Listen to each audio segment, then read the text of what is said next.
ಎರಡು ಸಾಮುವೇಲ ಪುಸ್ತಕದಲ್ಲಿ ನಾವು 17ನೇ ಅಧ್ಯಾಯ 24ನೇ ವಚನ ಮತ್ತು 27, 29ನೇ ವಚನ ಮತ್ತು ಮುಖ್ಯವಾಗಿ 18ನೇ ಅಧ್ಯಾಯ 1ರಿಂದ 18ನೇ ವಚನದವರೆಗೆ ಕೂಡ ನಾವು ಸ್ವಲ್ಪ ಹೊತ್ತು ಧ್ಯಾನ ಮಾಡಿ ಮತ್ತು ಒಬ್ಬ ಮಿಷನರಿ ಬಗ್ಗೆ ಕೂಡ ನಾವು ತಿಳಿದುಕೊಳ್ಳೋಣ. ಅಲ್ಲಿ ನಾವು ಆ ಮಿಷನರಿ ಅವರ ಹೆಸರು ಬಂದು ನಿಕೋಲಸ್ ಲೂಡ್ವಿಗ ವಾನ್ ಎಂಬುದಾಗಿ, ಅವ್ರ ಬಗ್ಗೆ ಕೂಡ ಸಂಕ್ಷಿಪ್ತವಾಗಿ ಅಂದ್ರೆ ಸ್ವಲ್ಪವಾಗಿ ಅವರ ಸೇವೆ, ಅವರ ಒಂದು ಜನನ, ಅವರ ಮರಣ, ಅವರ ಮಾಡಿದಂತ ಸೇವೆಗಳು ಕೂಡ ಕುರಿತಾಗಿ ನಾವು ಕಲ್ತುಕೊಂಡು ಮುಖ್ಯವಾಗಿ ಇಲ್ಲಿ ದೇವರ ವಾಕ್ಯದಲ್ಲಿ ನಾವು ನೋಡಿಕೊಳ್ಳೋಣ. 2 ಸಾಮುವೇಲ ಪುಸ್ತಕ 18 1ರಿಂದ 18ನ ವಚನದವರೆಗೆ. ಅಲ್ಲಿ ದಾವಿದನ ಮಗನಾದ ಅಬ್ಸಲೋಮನ ತಂದೆಗೆ ವಿರುದ್ಧವಾಗಿ ಯುದ್ಧಕ್ಕೆ ಹೋಗಿ ಅಲ್ಲಿ ಕೊಲ್ಲಲ್ಪಟ್ಟಿದೆ ಎಂಬುದಾಗಿ ಒಂದು ಅಧ್ಯಾಯದಲ್ಲಿ ನೋಡ್ತೀವಿ. ಆದ್ರೆ ದಾವಿದನ ಮಗನಾಗಿರುವಂತ ಅಬ್ಸಲೋಮನ ತನ್ನ ತಂದೆಯ ವಿರುದ್ಧವಾಗಿ ತಿರುಗಿ ಬೀಳ್ತಾನೆ ಅಧ್ಯಾಯದಲ್ಲಿ ನಾವು ನೋಡ್ತೀವಿ. ಮತ್ತೆ ಅವನ ಸಾವಿನ ಒಂದು ವ್ಯವಹಾರ ಅಂದ್ರೆ ಅದ್ರಲ್ಲಿರುವಂತ ವಿಷಯಗಳನ್ನ ಕೂಡ ಈ ಒಂದು 18ನೇ ಅಧ್ಯಾಯದಲ್ಲಿ ನಾವು ನೋಡ್ತೀವಿ. 18ನೇ ಅಧ್ಯಾಯದಲ್ಲಿ 3 ಭಾಗಗಳಾಗಿ ನಾವು ವಿಂಗಡಣೆ ಮಾಡಬಹುದು. ಮೊದಲನೇದಾಗಿ ಅಲ್ಲಿ 18ನೇ ಅಧ್ಯಾಯ 1ರಿಂದ 5 ವಚನದವರೆಗೆ ಅಂದ್ರೆ ಒಂದು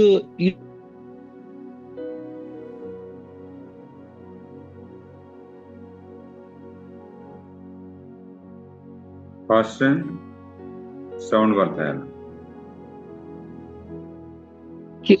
ಹಲೋ, ಪಾಶ ಇವಾಗ ಕೇಳಿಸ್ತದೆ ನೋಡಿ. ಕೇಳಿಸ್ತೈತೆ ಪಾಶ? ಕೇಳಿಸ್ತದೆ. ಒಂದು ನಿಮಿಷ ಇರಲಿ.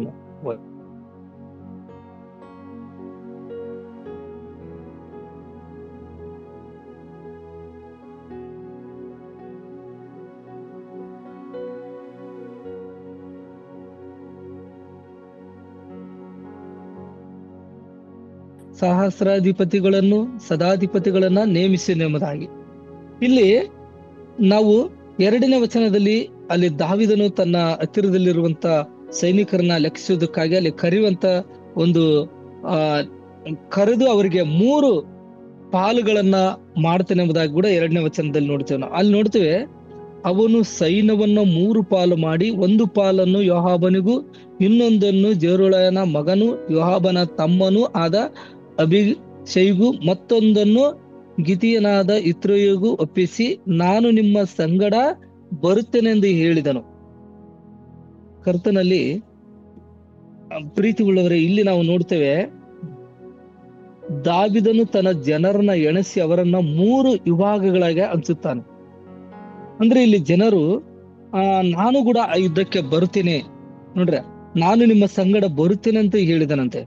ಆಗ ಸೈನ್ಯದವರು ಅವನಿಗೆ ಏನ್ ಮಾಡ್ತಾರೆ, ನೀನು ಬರಬಾರದು, ನಾವು ಸೋತು ಓಡಿ ಹೋದರೆ ಶತ್ರುಗಳು ಲಕ್ಷಿಸುವುದಿಲ್ಲ, ನಮ್ಮಲ್ಲಿ ಅರ್ಧ ಜನರು ಸತ್ತರು ಅದು ಅವರಿಗೆ ದೊಡ್ಡ ಲಾಭವಲ್ಲ, ನಮ್ಮಂತ 10,000 ಜನರು ಬೆಲೆ ನಿನ್ನೊಬ್ಬನಿಗೆ ಉಂಟಂತ. ನೋಡ್ರಿ, ಅಲ್ಲಿ ಹೇಳುವಂತದ್ದು ಅವ್ರಿಗೆ ಆ ದಾವಿದನ ಕುರಿತಾಗಿ ನೋಡುವಾಗ ನೀನು ಊರಲ್ಲಿದ್ದುಕೊಂಡು ಅಲ್ಲಿಂದಲೇ ನಮಗೆ ಬೇಕಾದ ಸಹಾಯ ಮಾಡಬಹುದು ಎಂಬುದಾಗಿ ಅಲ್ಲಿ ಹೇಳುವುದನ್ನು ನೋಡ್ತೇವೆ.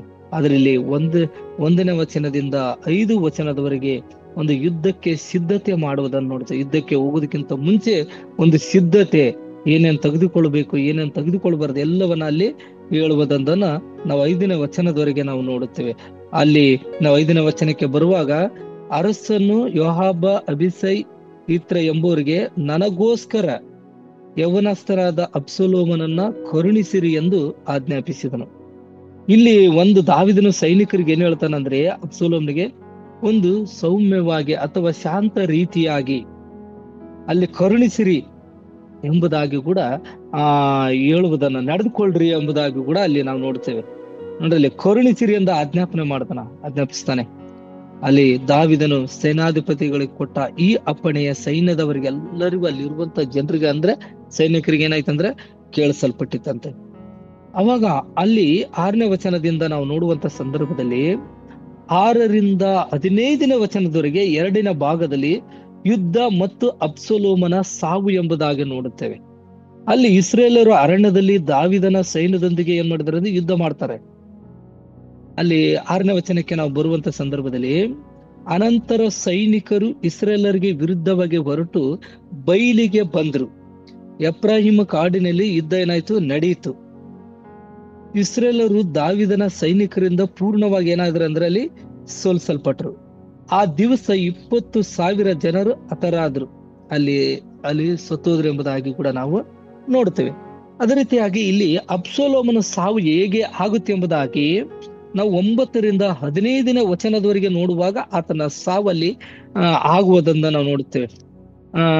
ಇಲ್ಲಿ ಅಬ್ಸಲೋಮನು ದಾವಿದನ ಸೇವಕರಿಗೆ ಸಿಕ್ಕಿದನೆಂಬುದಾಗಿ, ಯಾವ ರೀತಿ ಸಿಕ್ಕಿದೆಂಬುದಾಗಿ ಅಲ್ಲಿ ಒಂದು ದಿವಸ ಆತನು ನೋಡ್ರಿ ಅಲ್ಲಿ ಹೇಳುತ್ತೆ, ಅವನ ಹತ್ತಿದ ಹೆಸರುಗತಿಯ ಒಂದು ದೊಡ್ಡ ಎಲಮರದ ಕೆಳಗೆ ಇರ್ತಾನೆ. ಅಂದ್ರೆ ಅವನ ತಲೆ ಕೂದಲು ಬಹಳ ದಟ್ಟವಾಗಿರೋದ್ರಿಂದ ಅಲ್ಲಿ ಒಂದು ಮರದ ಕೆಳಗೆ ಹೋಗುವಂತ ಸಂದರ್ಭದಲ್ಲಿ ಆ ತಲೆ ಏನಾಗುತ್ತೆ ಅಂದ್ರೆ ಆ ಕೊಂಬೆಗೆ ಸಿಕ್ಕಿಕೊಡುತ್ತೆ.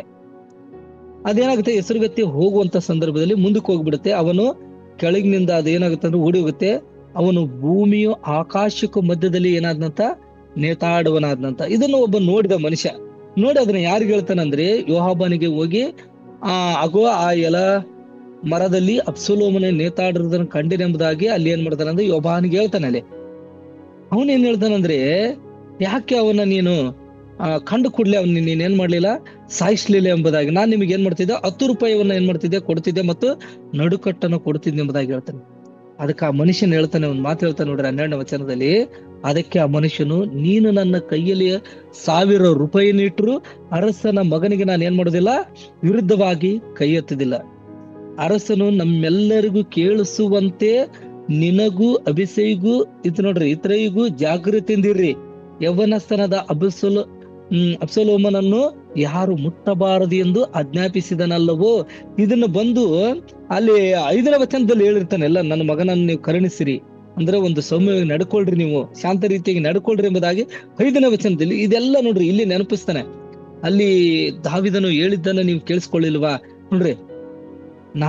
ಅಲ್ಲಿ ವಚನ ಯಾರು ಮುಟ್ಟಬಾರದೆಂದು ಆಜ್ಞಾಪಿಸಿದನಲ್ಲವೋ, ನಾನವನ ಪ್ರಾಣಕ್ಕೆ ಅಪಾಯನ ಉಂಟು ಮಾಡಿದ್ರೆ ಅದು ಅರಸನಿಗೆ ಮರೆಯಾಗುವುದಿಲ್ಲ ಅಂತ ನೋಡ್ರಿ ಗೊತ್ತಾಗುತ್ತೆ ಅಂತ ಹೇಳ್ತಾನೆ. ಅಲ್ಲಿ ನೀನು ನನ್ನನ್ನ ಕೈ ಬಿಟ್ಟು ದೂರ ನಿಲ್ಲುವೆ ಎಂದು ಉತ್ತರ ಕೊಟ್ಟ.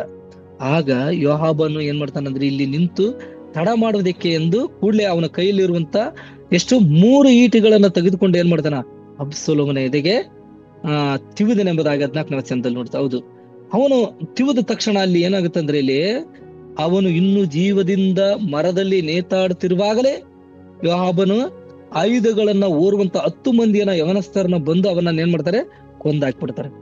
ಇಲ್ಲಿ ಏನಾಗುತ್ತೆ ಅಂದ್ರೆ ಮತ್ತೆ ಯುದ್ಧನ ನಡೆಯುವಂತ ಸಂದರ್ಭದಲ್ಲಿ ಯುದ್ಧನಾಗುತ್ತೆ, ಅಲ್ಲಿ ಅಬ್ಸಲೋಮನ ಸಾವಾಗುತ್ತೆ, ಅಲ್ಲಿ ಕೊಲ್ತಾರೆ. ಈಗ ಮತ್ತೆ ನಾವು 3ನೇ ಭಾಗಕ್ಕೆ ಬರುವಂತ ಸಂದರ್ಭದಲ್ಲಿ ಅಬ್ಸಲೋಮನ ಇಲ್ಲಿ ಸಮಾಧಿ, ಅಂದ್ರೆ 16ನೇ ವಚನದಿಂದ 18ನೇ ವಚನದವರೆಗೆ ಅಲ್ಲಿ ಅಬ್ಸಲೋಮನನ್ನು ತೆಗೆದುಕೊಂಡು ಹೋಗಿ ಒಂದು ದೊಡ್ಡ ಅಲ್ಲಿ ವಚನವನ್ನ ಓದೋಣ. ಕೂಡಲೇ ಯೋಹಾಬನು ತನ್ನ ಜನರನ್ನ ತಡೆಯುವುದಕ್ಕಾಗಿ ತುತ್ತೂರಿಯನ್ನ ಊದಿಸಲು ಸೈನ್ಯದವರೆಲ್ಲೂ ಇಸ್ರಾಯೇಲರನ್ನ ಹಿಂದಟ್ಟುವುದಕ್ಕನ್ನು ಬಿಟ್ಟು ಹಿಂತಿರುಗಿದರು. ಇಲ್ಲ 17-18ನೇ ವಚನದಲ್ಲಿ ಅವರು ಅಬ್ಸಲೋಮನ ಶವವನ್ನ ಆ ಕಾಡಿನಲ್ಲಿದ್ದ ಒಂದು ದೊಡ್ಡ ಗುಂಡಿ ಒಳಗೆ ಹಾಕಿ ಅದರ ಮೇಲೆ ಬಲು ದೊಡ್ಡ ಕುಪ್ಪೆಯನ್ನ ಮಾಡಿದರಂತೆ. ಇಸ್ರಾಯೇಲರಾದರೂ ತಮ್ಮ ತಮ್ಮ ನಿವಾಸಿಗಳಿಗೆ ಓಡಿ ಹೋದ್ರು. ಅಬ್ಸಲೋಮನು ಇನ್ನು ಜೀವದಿಂದಿರುವಾಗ ತನ್ನ ಹೆಸರನ್ನ ಉಳಿಸುವ ಮಗನಿಲ್ಲದರಿಂದ ಒಂದು ಕಲ್ಲಿನ ಕಂಬವನ್ನ ತರಿಸಿ ಅದನ್ನ ಅರಸನ ತಗ್ಗಿನಲ್ಲಿ ತನ್ನ ಜ್ಞಾಪಕಾರ್ಥವಾಗಿ ನಿಲ್ಲಿಸಿ ಅದಕ್ಕೆ ತನ್ನ ಹೆಸರನ್ನು ಇಟ್ಟನು. ಅದು ಇಂದಿನವರೆಗೂ ಅಬ್ಸಲೋಮನ ಜ್ಞಾಪಕ ಸ್ತಂಭವೆನಿಸಿಕೊಳ್ಳುತ್ತದೆ. ಇಲ್ಲಿ ಅವನ ತನ್ನ ಹೆಸರಿಗಾಗಿ ಸ್ತಂಭವನ್ನ ಈ ಭಾಗದಲ್ಲಿ ಇಟ್ಟನೆಂಬುದಾಗಿ ನೋಡುತ್ತೇವೆ. ಪ್ರಿಯರಿ, ಇಲ್ಲಿ ನಾವು ಅಬ್ಸಲೋಮನಿಗೆ ನಾವು ಇದೇ ಒಂದು 14ನೇ ಅಧ್ಯಾಯದಲ್ಲಿ 27ನೇ ವಚನದಲ್ಲಿ ನೋಡುವಾಗ ಅವನಿಗೆ 3 ಮಂದಿ ಗಂಡು ಮಕ್ಕಳು, ಒಬ್ಬ ಹೆಣ್ಣು ಮಗಳು. ಮಗಳ ಹೆಸರು ತಾಮಾರ್, ಈಕೆ ಬಹು ಸುಂದರಿಯಾಗಿದ್ಲೆಂಬುದಾಗಿ ನೋಡುತ್ತೇವೆ. ಈಗ ಇಲ್ಲಿ ವಚನದಲ್ಲಿ ನೋಡುವಾಗ ತನ್ನ ಹೆಸರನ್ನು ಉಳಿಸುವ ಮಗನಿಲ್ಲದರಿಂದ ಒಂದು ಕಲ್ಲಿನ ಕಂಬವನ್ನು ತರಿಸಿ ಅದನ್ನ ಅರಸನ ತಗ್ಗಿನ ತನ್ನ ಜ್ಞಾಪಕಾರ್ಥಕ್ಕೆ ನಿಲ್ಲಿಸಿದೆಂಬುದಾಗಿ. ಅಂದ್ರೆ ಇಲ್ಲಿ ನಾವು ನೋಡ್ತೇವೆ ತನ್ನ ಹೆಸರನ್ನ ಉಳಿಸುವುದಕ್ಕಾಗಿ. ಆದ್ರೆ ಇಲ್ಲಿ ನಾವು ತಿಳ್ಕೋಬೇಕು, ತನ್ನ ಗಂಡು ಮಕ್ಕಳು ಇಲ್ಲಿ ಏನಾಗಿದ್ದಾರೆ, ತೀರಿ ಹೋಗಿರ್ಬೋದು, ಚಿಕ್ಕ ವಯಸ್ಸಿನಲ್ಲಿನೋ ಒಟ್ಟು ಅಲ್ಲಿ ತೀರಿ ಹೋಗಿದ್ನೆಂಬುದಾಗಿ ನಾವು ನೋಡ್ತೇವೆ. ವಚನದಲ್ಲಿ ನಾವು ನೋಡುವಂತ ಸಂದರ್ಭದಲ್ಲಿ ಅಬ್ಸಲೋಮನು 3 ಗಂಡು ಮಕ್ಕಳು, ಒಬ್ಬ ಹೆಣ್ಣು ಮಕ್ಕಳು ಹುಟ್ಟಿದ್ರು. ಆದ್ರೆ ಇಲ್ಲಿ ಆ ಒಂದು ಗಂಡು ಮಕ್ಕಳು ಅಲ್ಲಿ ಚಿಕ್ಕ ವಯಸ್ಸಿನಲ್ಲಿ ಅವ್ರು ಏನಾಗಿದ್ರಂತ ತೀರಿಕೊಂಡು ಹೋಗಿರ್ಬೋದು. ಆದ್ರೆ ಇಲ್ಲಿ ತಾಮರಳು ಎಂಬುದಾಗಿ ನೋಡುವಂತ ಸಂದರ್ಭದಲ್ಲಿ ಅದನ್ನ ಒಂದು ತಮ್ಮ ತಂಗಿ ಹೆಸರನ್ನು ಕೂಡ ಅಲ್ಲಿ ಇಟ್ಟಿದ್ನೆಂಬುದಾಗಿ ನೋಡುತ್ತೇವೆ. ಆ ತಾಮರಳು ತಮ್ಮ ಮಗಳಿಗೆ ಕೂಡ ತಮ್ಮ ತಂಗಿಯ ಹೆಸರು ಅದು ವಚನದಲ್ಲಿ ನಾವು ನೋಡುತ್ತೇವೆ. ಆದ್ರೆ ಇಲ್ಲಿ 3 ಗಂಡು ಮಕ್ಕಳು ಹುಟ್ಟಿದ್ರೆಂಬುದಾಗಿ ಅದಕ್ಕೋಸ್ಕರ ಮಗನಿಲ್ಲಲ್ಲ ಎಂಬುದಾಗಿ ಆ ಮಗನ ಒಂದು ಜ್ಞಾಪಕ, ಮಗನಿಲ್ಲದರಿಂದ ಒಂದು ಕಲ್ಲಿನ ಕಂಬವನ್ನು ತರಿಸಿ ಜ್ಞಾಪಕವಾಗಿ ಇದನ್ನಿರ್ಲಿ, ನನ್ನ ಹೆಸರು ಉಳಿವಿಗಾಗಿ ಆ ಕಂಬವನ್ನ ಇರಿಸಿದ್ರು ಎಂಬುದಾಗಿ ಕೂಡ ದೇವರ ವಾಕ್ಯದಲ್ಲಿ ನಾವು ನೋಡ್ತೇವೆ. ಕರ್ತನಲ್ಲಿ ಪ್ರೀತಿ ಉಳ್ಳವರೇ, ಈಗ ನಾವು ಇಲ್ಲಿ 3 ವಿಷಯಗಳನ್ನ ನಾವು ನೋಡಿದ್ವಿ. ಒಂದು ಯುದ್ಧಕ್ಕೆ ಸಿದ್ಧತೆ, ಎರಡನೇದಾಗಿ ಯುದ್ಧ, ಅಬ್ಸಲೋಮನ ಸಾವು ಮತ್ತು ಅಬ್ಸಲೋಮನ ಒಂದು ಸಮಾಧಿಯನ್ನ ನೋಡಿದ್ವಿ ಎಂಬುದಾಗಿ ಕೂಡ ನಾವು ನೋಡ್ತೀವಿ. ಈಗ ನಾವು ಒಬ್ಬ ದೇವರ ಒಂದು ಸೇವಕರು ಅಥವಾ ಮಿಷನರಿ ಎಂಬುದಾಗಿ ಹೇಳ್ಬೋದು, ಅವ್ರ ಬಗ್ಗೆ ಕೂಡ ನಾವು ಸ್ವಲ್ಪ ಹೊತ್ತು ಧ್ಯಾನಿಸೋಣ. ಇಲ್ಲಿ ಅವರ ಒಂದು ಮಿಷನರಿ ಹೆಸರು ನೋಡ್ತೇವೆ, ನಿಕೋಲಸ್ ಲೂಡ್ವಿಗ ವಾನ್ ಎಂಬುದಾಗಿ. ಇವರು ಬಂದು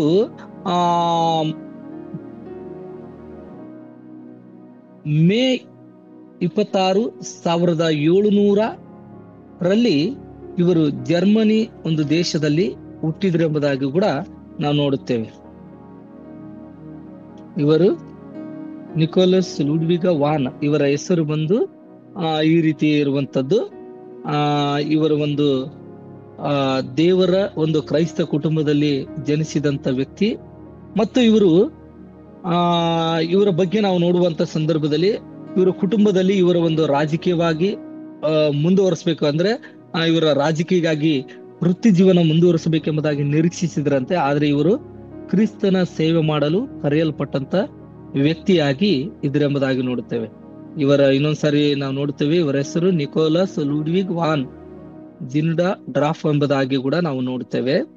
ಅದೇ ರೀತಿಯಾಗಿ ಇವರಿಗೆ ಇವತ್ತು ನಾವಿಲ್ಲಿ ಅನೇಕರು ದೇವರ ವಾಕ್ಯವನ್ನ ಕೇಳಿಸ್ಕೊಳ್ತಾ ಇರ್ತೇವೆ. ಅನೇಕರಿಗೆ ಒಂದೊಂದು ವಾಕ್ಯಗಳನ್ನ ಮಾತನಾಡಿರುವಂತದ್ದು, ನಾವು ಅನೇಕ ಸೇವಕರಿಗೆ ಒಂದೊಂದು ದೇವರ ವಾಕ್ಯ ವಾಗ್ದಾನವಾಗಿ ನಿಮಗೆ ಕೊಡಲ್ಪಟ್ಟಿರುವಂತದ್ದು. ಇವರು ಕೂಡ ಒಂದು ದಿವಸ ಒಂದು ವಾಕ್ಯ ಮಾತನಾಡಿತು ಎಂಬುದಾಗಿ ನೋಡುತ್ತೇವೆ. ಅಲ್ಲಿ ನಾವು ನೋಡುತ್ತೇವೆ, ದೇವರ ಒಂದು ಹೃದಯದಲ್ಲಿ ಭಾವಕರಾಗಿ ಕ್ರಿಸ್ತನಿಗಾಗಿ ಅವರ ಯಾವ ರೀತಿ ಅರ್ಪಿಸಿದ್ರಂದ್ರೆ, ದೇವ್ರ ವಾಕ್ಯ ಏನ್ ಮಾತಾಡುತ್ತೆ ಅಂದ್ರೆ, ನೀವು ನನಗಾಗಿ ಏನ್ ಮಾಡಿದ್ರಿ ಅಂದ್ರೆ, ನಾನು ನಿಮಗಾಗಿ ಇದನ್ನ ಅನುಭವಿಸಿದ್ದೇನೆ, ಅಂದ್ರೆ ನಾನು ನಿಮಗಾಗಿ ಸತ್ತೆ, ನೀವು ನನಗಾಗಿ ಏನು ಮಾಡಿದ್ದೀರಿ. ಇವತ್ತು ಪ್ರತಿಯೊಬ್ಬರಿಗೂ ಕೂಡ ಅದನ್ನ ದೇವರು ನಮಗಾಗಿ ಸತ್ತು ಉಣ್ಣಲ್ಪಟ್ಟು 3ನೇ ದಿನದಲ್ಲಿ ಮೃತ್ಯುಂಜಯಾಗಿರುವಂತ ದೇವರು, ನಮಗಾಗಿ ಇರುವಂತ ದೇವರು, ಅಂದ್ರೆ ಜೀವಿಸುವ ದೇವರು ಎಂಬುದಾಗಿ ಕೂಡ. ಆದ್ರೆ ಈ ಒಂದು ಮಾತು ಏನ್ ಮಾಡಿದ್ರಿ ಎಂಬ ಒಂದು ಮಾತು ನೋಡುವಾಗ ಅವರು ತೀವ್ರವಾಗಿ ಭಾವಕರಾದ್ರಂತೆ. ಅವಾಗ ತಮ್ಮ ಜೀವಿತವನ್ನ ಕ್ರಿಸ್ತನಿಗಾಗಿ ಅರ್ಪಿಸಿದ್ರು. ಮತ್ತೆ ಇವರು ಒಂದು ಸುವಾರ್ತೆ ಸೊಸೈಟಿಯನ್ನ, ಅಂದ್ರೆ ಒಂದು ಸಂಸ್ಥೆಯನ್ನ ಏನಾದ್ರು ಅಂದ್ರೆ ಊಟ ಹಾಕಿದ್ರು ಎಂಬುದಾಗಿ ಕೂಡ ನೋಡ್ತೇವೆ. ಮತ್ತು ಇವರು ಅನೇಕ ದೇಶಗಳಿಗೆ ಸುವಾರ್ತೆಯನ್ನ ಸಾರುವುದಕ್ಕಾಗಿ ಅನೇಕರನ್ನು ಸುವಾರ್ತಿಕರಗಳನ್ನಾಗಿ ಮತ್ತು ರಾಯಭಾರಿಗಳನ್ನಾಗಿ ಕಳಿಸಲ್ಪಡ್ತಿದ್ರಂತೆ. ಇವರು ಕೂಡ ಹೋಗ್ತಿದ್ರು. ಅಂದ್ರೆ ಅನೇಕ ಯುರೋಪ ಮತ್ತು ಇಂಗ್ಲೆಂಡ್, ವೆಸ್ಟ್ ಇಂಡೀಸು, ಅಮೇರಿಕದಂತ ಅನೇಕ ಉತ್ತರ ಭಾರತದ ಅಮೇರಿಕದಂತ ಸವಾಲಿನಲ್ಲಿ ಅಂದ್ರೆ ಅನೇಕ ಪ್ರದೇಶಗಳಿಗೆ ಆಗಾಗ ಹೋಗಿ ಇವ್ರು ಏನ್ ಮಾಡ್ತಿದಾರೆ ಅಂದ್ರೆ ಭೇಟಿ ಕೊಟ್ಟು ಅಲ್ಲಿ ಸುವಾರ್ತೆಯನ್ನ ಸಾರಿ ಬರುವಂತವ್ರು ಆಗಿದ್ರು. ಮತ್ತು ಇವರು ಇನ್ನೊಂದ್ ಏನಂದ್ರೆ ವಕೀಲರು ಕೂಡ ಆಗಿದ್ರು ಎಂಬುದಾಗಿ, ಇವರು ಅಲ್ಲಿ ವಕೀಲರು ಕೂಡ ಆಗಿದ್ರು ಎಂಬುದಾಗಿ ಕೂಡ ನಾವು ಇವ್ರ ಬಗ್ಗೆ ನೋಡುತ್ತೇವೆ. ಕರ್ತನಲ್ಲಿ ಪ್ರೀತಿ ಉಳ್ಳವರೇ, ಇವರು ಒಂದು 10ನೇ ವಯಸ್ಸಿನಲ್ಲಿ ಆತ್ಮಿಕವಾದಂತ ಬೋಧನೆ ಇತ್ತು ಇವರಿಗೆ. ಮೊದಲ ಇವರು ಯಾವ ರೀತಿ ಇದ್ರ ಅಂದ್ರೆ 10ನೇ ವಯಸ್ಸಿನಲ್ಲಿ ಇವರಿಗೆ ಒಂದು ಆತ್ಮಿಕವಾದಂತ ಬೋಧನೆ ಇತ್ತು. ಇವರು ಒಂದು ಬೋರ್ಡಿಂಗ್ ಅಂದ್ರೆ ಹಾಸ್ಟೆಲ್ ಅಲ್ಲಿ ಇದ್ದಂತ ಕೂಡ ಇತಿಹಾಸದಲ್ಲಿ ನೋಡ್ತೀವಿ. ಆಗಸ್ಟ್ ಅರ್ಮನ್ ಫ್ರಾಂಕ್ ನಡೆಸ್ತಿರುವಂತ ಒಂದು ಬೋರ್ಡಿಂಗ್ ಇತ್ತಂತ ಶಾಲೆ. ಆ ಶಾಲೆಯಲ್ಲಿ ಇವ್ರು ಏನ್ ಮಾಡಿದ್ರು ಅಂದ್ರೆ ವ್ಯಾಸಂಗ ಮಾಡಿದ್ರು. ಅಂದ್ರೆ 1716ರಿಂದ 1720ರವರೆಗೆ ಅವರು ವಿಶ್ವವಿದ್ಯಾಲಯದಲ್ಲಿ ಅಲ್ಲಿ ಹೋಗಿ ಒಂದು ಕಾನೂನು ಅಧ್ಯಯನ ಮಾಡಿದ್ರು. ಅಂದ್ರೆ ವಕೀಲರಾಗಬೇಕಂದ್ರೆ ಒಂದು ಕಾನೂನು ಒಂದು ಅಧ್ಯಯನ ಮಾಡಿದ್ರಂತೆ ಅವರು. ಮತ್ತು ಅವರು 1721 ಅವರು ಒಂದು ಆಗಸ್ಟ್ ದ ಸ್ಟ್ರಾಂಗ್ ಡ್ರೆಸ್ಟನ್ ಒಂದು ಕೋರ್ಟ್ ನಲ್ಲಿ ಕಾನೂನು ಕೌನ್ಸಿಲರ್ ಆಗಿ, ಅಂದ್ರೆ ಒಂದು ಕೌನ್ಸಿಲಿಂಗ್ ಕೊಡುವಂತವ್ರು ಆದ್ರು ಎಂಬುದಾಗಿ ನೋಡ್ತೇವೆ. ಅದನ್ನ ಮುಗಿದ ತಕ್ಷಣ, ಅವರ ಕಾನೂನು ಅಧ್ಯಯನ ಮುಗಿದ ತಕ್ಷಣ 1721 ಅಲ್ಲಿ ಒಂದು ಕೋರ್ಟ್ ನಲ್ಲಿ ಅವರು ಒಂದು ಕಾನೂನು ಕೌನ್ಸಿಲಿಂಗ್ ಅಂದ್ರೆ ಅಲ್ಲಿ ಆದ್ರು ಎಂಬುದಾಗಿ ನೋಡ್ತೇವೆ. ಮತ್ತು 1722 ಮದುವೆ ಆದ್ರೆ ಎಂಬುದಾಗಿ ನೋಡುತ್ತೇವೆ. ಅವರ ಹೆಂಡತಿ ಹೆಸರು ಬಂದು ಕೌಂಟೆಸ್ ಎರ್ಡ್ ಮುತ್ತೆ ಡೊರೋಥಿಯಾ ವಾನ್ ರೀಸ್ ಎಂಬುದಾಗಿ, ಅಂದ್ರೆ ಇವರ ಹೆಸರು ಡೊರೋಥಿಯಾ ವಾನ್ ರೀಸ್, ಅವರೊಂದಿಗೆ ಮದುವೆ ಆದ್ರು ಎಂಬುದಾಗಿ ಕೂಡ ನಾವು ನೋಡುತ್ತೇವೆ. ಅವರ ಹೆಂಡತಿ ಹೆಸರು. ಇವರು ಅನೇಕ ಕಡೆಗೆ ಮಿಷನರಿಗಳಾಗಿ, ಅನೇಕ ಅಂದ್ರೆ ಇವರು ವಕೀಲ ವೃತ್ತಿಯಲ್ಲಿ ಇದ್ರು ಕೂಡ ಇವರ ಒಂದು ಮಿಷನರಿಗಳೇ ಆಗಿ ಅನೇಕ ಪ್ರಯಾಣವನ್ನ ಮಾಡಿ ಸೇವೆಯನ್ನ ಸಲ್ಲಿಸಿದ್ರು ಎಂಬುದಾಗಿ. ಮತ್ತು ಅಲ್ಲಿ ಅವರು 1737 ಬಿಷಪ್ ಆಗಿ ನೇಮಕಗೊಂಡ್ರು, ಅಂದ್ರೆ ಒಬ್ಬ ಸೇವಕರಾಗಿ ಅಲ್ಲಿ ನೇಮಕಗೊಂಡ್ರು ಎಂಬುದಾಗಿ ಕೂಡ ನಾವು ನೋಡುತ್ತೇವೆ. ಪ್ರಿಯರೇ, ಕರ್ತನಲ್ಲಿ ಪ್ರೀತಿ ಉಳ್ಳವರೇ, ಈ ಒಂದು ಸೇವೆಯನ್ನ ಮತ್ತು ಅವರು ಇನ್ನೂ ಒಂದು ವಸತಿ ಕೇಂದ್ರವನ್ನು ಕೂಡ ಇವರು ಏನ್ ಮಾಡಿದ್ರು ಅಂದ್ರೆ ಸ್ಥಾಪಿಸಿದ್ರು ಎಂಬುದಾಗಿ. ಯಾಕೆ ಅವರು ಒಂದು ವಸತಿ ಒಂದು ಕೇಂದ್ರವನ್ನ ಸ್ಥಾಪಿಸಿದ್ರಂದ್ರೆ ನಿರಾಶ್ರಿತರಿಗೆ, ಅಂದ್ರೆ ನಿರ್ಗತರಿಗೆ, ಬಡವರಿಗೆ ಅವರು ಆ ಸಂದರ್ಭದಲ್ಲಿ ಸ್ಥಾಪಿಸಿದ್ರು ಎಂಬುದಾಗಿ ನೋಡುತ್ತೇವೆ. ಮತ್ತು ಅದಲ್ಲದೆ ಒಂದು ಸಭೆಯನ್ನು ಕೂಡ ಇವರು ಏನ್ ಮಾಡಿದ್ರು ಸ್ಥಾಪಿಸಿದ್ರು. ಅದು ಮಾತ್ರವಲ್ಲ, ಇನ್ನೊಂದು ಸ್ಥಾಪನೆ ಮಾಡಿದ್ರು. ಏನಂದ್ರೆ 24x7 ಅಂದ್ರೆ ಪ್ರಾರ್ಥನೆ ಚಳವಳಿ. ಅಂದ್ರೆ ಈಗ ಅದು ಇಲ್ಲದೆ ಇರಬಹುದು, ಚೈನ್ ಪ್ರಾರ್ಥನೆ ಎಂಬುದಾಗಿ. ಆಗಿನ ಕಾಲದಲ್ಲಿ ಅದು ಇತ್ತು. ಅವಾಗ ಚೈನ್ ಪ್ರೇಯರ್ ಅಂತ ಮಾಡುವಂತವ್ರು, 3 ಅಂದ್ರೆ ಬೆಳಗಿನಿಂದ ಸಂಜೆವರೆಗೆ ಮತ್ತೆ ನೈಟ್ ಎಲ್ಲ ಮಾಡೋರು. ಇವ್ರು ಕೂಡ ಈ ಒಂದು ಪ್ರಾರ್ಥನೆ ಅಂದ್ರೆ ಚೈನ್ ಪ್ರಾರ್ಥನೆ ಇವರು ಮಾಡಿದ್ರು ಎಂಬುದಾಗಿ ಕೂಡ ನೋಡುತ್ತೇವೆ. ಇವರು ಅಲ್ಲಿ ನೋಡ್ತೀವಿ, ಅವರು 100 ವರ್ಷಗಳಿಗಿಂತ ಹೆಚ್ಚು ಕಾಲ ನಿರಂತರ ಪ್ರಾರ್ಥನೆ ಸರಪಳಿಯನ್ನ ಸ್ಥಾಪಿಸಿದ್ರಂತೆ. ಅಂದ್ರೆ ಇದು ಒಂದು ದೊಡ್ಡದಾದಂತ ಒಂದು ಪ್ರಾರ್ಥನೆ. ಈಗ ಅದು ಇಲ್ಲದೆ ಇರ್ಬೋದು, ಆದ್ರೆ ಆಗಿನ ಕಾಲದಲ್ಲಿ ಅದು ಪ್ರಾರ್ಥನೆಯಾಗಿ ಇತ್ತು ಎಂಬುದಾಗಿ ನೋಡುತ್ತೇವೆ. ಇವರು ನೋಡ್ರಿ, ಇವರು ವಸತಿ ಕೇಂದ್ರವನ್ನ ಸ್ಥಾಪಿಸಿದ್ರು ಮತ್ತು ಸಭೆಗಳನ್ನ ಸ್ಥಾಪಿಸಿದ್ರು. ಮತ್ತು ಇಲ್ಲಿ ನೋಡ್ತೇವೆ ಚೈನು ಪ್ರಾರ್ಥನೆ ಕೂಡ ಇವರು ಸ್ಥಾಪಿಸಿದ್ರು ಎಂಬುದಾಗಿ, ಅಂದ್ರೆ ಇವರು ಮುಂದುವರಿಸಿದ್ರು ಅನೇಕರಿಗೆ ಇದು ಮಾದರಿಯಾಗಿ ಎಂಬುದಾಗಿ ನಾವು ನೋಡುತ್ತೇವ್ರಿ. ಕರ್ತನಲ್ಲಿ ಪ್ರೀತಿ ಉಳ್ಳವರು, ಆಗಲೇ ಹೇಳಿದ ಹಾಗೆ ನಾನು 1737 ಬಿಷಪರಾಗಿ ಇವರು ನೇಮಕಗೊಂಡ್ರು. ಸೇವೆಯನ್ನು ಕೂಡ ಇವರು ಸಲ್ಲಿಸಿದ್ರು ಎಂಬುದಾಗಿ ಕೂಡ ನಾವು ನೋಡುತ್ತೇವೆ. ದೇವರ ವಾಕ್ಯ ದೇವರ ಆಶೀರ್ವದಿಸಲಿ. ನಾವು ಪ್ರಾರ್ಥಿಸೋಣ. ನಮ್ಮನ್ನ ಬಾಳವಾಗಿ ಪ್ರೀತಿಸುವ ಪರಲೋಕದ ನಮ್ಮ ತಂದೆಯಾದ ದೇವರೇ, ಪರಿಶುದ್ಧನು, ಮಹೋನ್ನತನು, ಸರ್ವಶಕ್ತನಾಗಿರುವಂತ ನಮ್ಮ ತಂದೆಯಾದಂತ ದೇವರೇ, ಒಡೆಯನಾಗಿರುವಂತ ನಮ್ಮ ಯೇಸಪ್ಪ ನಾಮಕ್ಕೆ ಸ್ತೋತ್ರ ಸ್ವಾಮಿ. ವಿಶೇಷವಾಗಿ ನಾವು ಪ್ರಾರ್ಥಿಸ್ತೇವೆ ಕರ್ತನೇ, 2 ಸಾಮುವೇಲ 18ನೇ ಅಧ್ಯಾಯ 1-18 ವಚನದವರೆಗೆ 3 ವಿಷಯಗಳನ್ನ ನಾವು ತಿಳಿದುಕೊಳ್ಳುವಂತೆ, ಅದರಲ್ಲಿರುವಂತ ಅನೇಕ ಸತ್ಯಗಳನ್ನ ನಮಗೆ ತಿಳಿಪಡಿಸಿದಕ್ಕಾಗಿ ನಿನಗೆ ಸ್ತೋತ್ರ ಮಾಡುತ್ತೇವಪ್ಪ ತಂದೆಯಾದಂತ ದೇವರೇ. ವಿಶೇಷವಾಗಿ ಅದು ಮಾತ್ರವಲ್ಲದೆ ಒಬ್ಬ ಮಿಷನರಿ ಬಗ್ಗೆ ನಾವು ತಿಳಿದುಕೊಳ್ಳುವಂತೆ ಕೊಟ್ಟ ಕೃಪೆಗಾಗಿ ಸ್ತೋತ್ರ ಮಾಡುತ್ತೇವಪ್ಪ. ಅವ್ರು ಮಾಡಿದಂತ ಸೇವೆ ಕರ್ತನೆ, ವಿಶೇಷವಾಗಿ ಕರ್ತನೆ ಅವರ ಒಂದು ಜೀವಿತದ ಬಗ್ಗೆ ಆಳವಾಗಿ ಆತ್ಮಿಕವಾಗಿ ಕೂಡ ತಿಳಿದುಕೊಳ್ಳುವಂತೆ ಕೊಟ್ಟ ಅವಕಾಶಕ್ಕಾಗಿ ಸ್ತೋತ್ರ ಮಾಡುತ್ತೇವಪ್ಪ ತಂದೆಯ ದೇವರೇ. ವಿಶೇಷವಾಗಿ ಕರ್ತನೆ ಜೂಮ್ ಮೀಟಿಂಗ್ ನಲ್ಲಿ ಇರುವಂತ ಎಲ್ಲ ದೇವರ ಸೇವಕರಿಗಾಗಿ, ಅಲ್ಲಿರುವಂತ ಎಲ್ಲ ಕರ್ತನೆ ಪ್ರತಿಯೊಬ್ಬರಿಗಾಗಿ ಕೂಡ ನಾವು ಪ್ರಾರ್ಥಿಸ್ತೇನೆ ಸ್ವಾಮಿ. ಆಶೀರ್ವದಿಸು, ಬಲಪಡಿಸು. ಅದು ಮಾತ್ರವಲ್ಲದೆ ಈ ದಿನ ಕೊಡಲ್ಪಟ್ಟಂತ ಅನೇಕ ಸೇವೆಗಳ ಜವಾಬ್ದಾರಿಗಳನ್ನ ನೀನು ಆಶೀರ್ವದಿಸು, ಬಲಪಡಿಸು. ನಿನಗೆ ಸ್ತೋತ್ರ, ಸ್ತುತಿ, ಘನ, ಮಾನ, ಮಹಿಮೆ ನಿಮ್ಮೊಬ್ಬರಿಗೆ ಸಲ್ಲಿಸುತ್ತಾ ಯೇಸು ನಾಮದಲ್ಲಿ ಬೇಡಿದವೆ ನಮ್ಮ ಪರಲೋಕದ ತಂದೆ. ಆಮೆನ್. ಆಮೆನ್.